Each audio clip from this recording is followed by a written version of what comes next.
بادشاہ اور غلام کی بیوی کی کہانی۔ بادشاہ پر اس عورت کے حسن کا جادو چل گیا۔ ایک بادشاہ اپنے محل کی چھت پر چہل قدمی کر رہا تھا۔ اسی دوران اس کی نظر محل کے نزدیک ایک گھر کی چھت پر پڑی، جہاں ایک خوبصورت عورت کپڑے سکھا رہی تھی۔ بادشاہ نے اپنی باندی کو بلا کر پوچھا، یہ کون ہے؟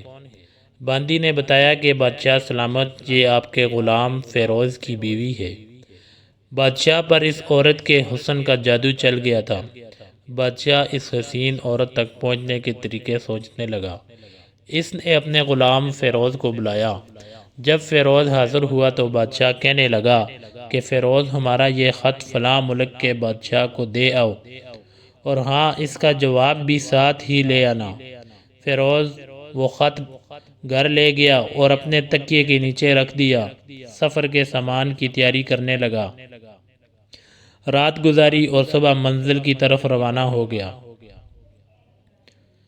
اس بات سے لا علم کہ بادشاہ نے اس کے ساتھ کیا چال چلی ہے۔ ادھر جیسے ہی فیروز نظروں سے اوجھل ہوا، بادشاہ فیروز کے گھر پہنچ گیا اور آہستہ سے فیروز کا دروازہ کھٹکھٹانے لگا۔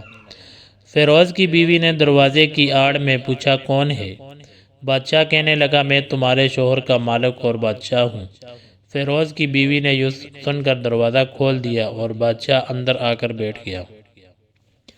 فیروز کی بیوی نے بادشاہ کو اپنے گھر دیکھ کر حیران ہوئی اور بادشاہ سے اپنے غریب خانے میں آنے کی وجہ دریافت کرنے لگی۔ بادشاہ نے کہا، میں یہاں مہمان بن کر آیا ہوں۔ پھر فیروز کی بیوی ایک نیک اور سمجھدار عورت تھی۔ بیوی نے بادشاہ کا مطلب سمجھتے ہوئے کہا، میں اللہ کی پناہ چاہتی ہوں، آپ کے اس طرح آنے میں مجھے کوئی خیر نظر نہیں آتی۔ بادشاہ یہ سن کر غصے میں آ گیا اور کہنے لگا، اے لڑکی، شاید تم نے مجھے نہیں پہچانا، میں بادشاہ ہوں، تمہارے شوہر کا مالک۔ فیروز کی بیوی کہنے لگی، بادشاہ سلامت، میں جانتی ہوں کہ آپ ہی بادشاہ ہیں، لیکن بزرگ کہتے ہیں کہ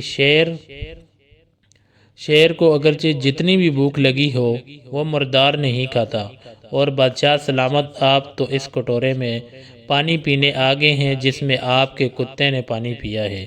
بادشاہ اس کی باتیں سن کر بہت شرمسار ہوا اور اس کو چھوڑ کر واپس چلا گیا، لیکن جلدی میں اپنا رومال وہیں پر بھول گیا۔ یہ سب تو بادشاہ کی طرف سے ہوا۔ اب فیروز کو آدھے راستے میں یاد آیا کہ بادشاہ نے جو خط اسے دیا تھا وہ تو گھر ہی چھوڑ آیا ہے۔ اس نے گھوڑے کو تیزی سے واپس موڑا اور اپنے گھر کی طرف لپکا۔ فیروز اپنے گھر پہنچ گیا تو تکیے کے نیچے سے خط نکالتے وقت اس کی نظر بستر پر پڑے بادشاہ کے رومال پر پڑی، جو بادشاہ جلدی میں بھول گیا تھا۔ یہ دیکھ کر فیروز کا سر چکرا گیا اور وہ سمجھ گیا کہ بادشاہ نے اس کو سفر پر اسی لیے بھیجا ہے، وہ اپنا مطلب پورا کر سکے۔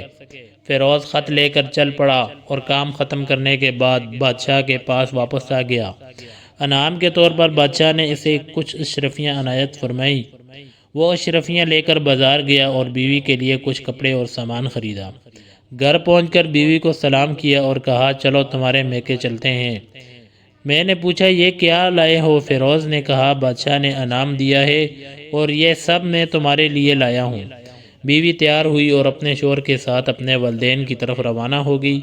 فیروز بیوی کو گھر چھوڑ کر واپس آ گیا اور 1 مہینہ گزرنے کے باوجود نہ بیوی کو پوچھا نہ واپس لے کر آیا۔ کچھ دنوں بعد فیروز کے سالے اس کے گھر پہنچ گئے اور کہنے لگے، ہماری بہن سے غصے اور ناراضگی کی وجہ بتاؤ، ورنہ ہم تمہیں قاضی کے سامنے پیش کریں گے۔ فیروز کہنے لگا، جیسے تمہاری مرضی، مگر میرے ذمے ایسا کوئی حق نہیں جو میں نے ادا نہ کیا ہو۔ وہ لوگ اپنا مقدمہ قاضی کے پاس لے گئے۔ قاضی نے فیروز کو بلایا۔ قاضی اس وقت بادشاہ کے پاس بیٹھا ہوا تھا۔ لڑکی کے بھائیوں نے کہا کہ قاضی صاحب، ہم نے پھولوں سے بھرا ایک سرسبز باغ اس کے حوالے کیا تھا، اس نے سارا باغ اجاڑ دیا، سارے پھل کھا لیے اور درخت کاٹ دیے۔ قاضی فیروز کی طرف متوجہ ہوا۔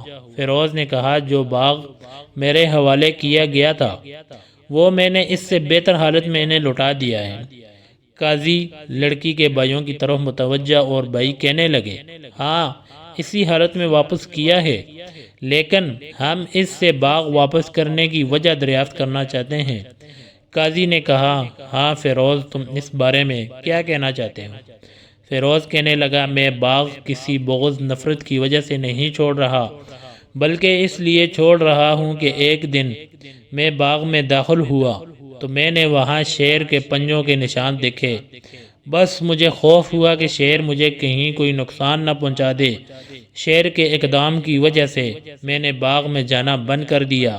بادشاہ جو ٹیک لگائے یہ سب سن رہا تھا، سب سمجھ گیا اور کہنے لگا فیروز اپنے باغ کی طرف مطمئن ہو کر جاؤ، واللہ اس میں کوئی شک نہیں کہ شیر تمہارے باغ میں گیا تھا، لیکن وہاں پر نہ تو کوئی اثر چھوڑ سکا، نہ کوئی پتا توڑ سکا اور نہ ہی کوئی پھل کھا سکا۔ وہاں پر تھوڑی دیر ٹھہرا اور مایوس ہو کر واپس لوٹ گیا۔ خدا کی قسم میں نے تمہارے جیسے باغ کے گرد کوئی دیواریں نہیں دیکھی۔ اس طرح مقدمہ برخاست ہو گیا۔ فیروز گھر واپس لوٹ آیا اور اپنی بیوی کو بھی لے آیا۔ نہ قاضی کو پتہ چلا نہ ہی کسی اور کو کہ کیا ماجرا تھا۔ دوستو نیک بیوی یا خاوند ہو نہ کسی جنت سے کم نہیں، لیکن شک کی ایک چھوٹی سی چنگاری آپ کے بسے بسائے گھر کو تباہ کر دیتی ہے۔ اس لیے کبھی بھی ان معاملات میں جلد بازی کبھی نہ کریں۔ اپنے گھروں کو اجڑنے سے بچائے رکھو کہ خوب بہتر ہے اپنے اہل و عیال کے عیب چھپائے رکھنا، اپنے گھروں کے بید کسی پر ظاہر نہ ہونے دو۔ اللہ ہمارے گھروں کو خوشیوں سے بھر دے اور ہمارے اہل و عیال کو اپنے حفظ و ایمان میں رکھے، آمین۔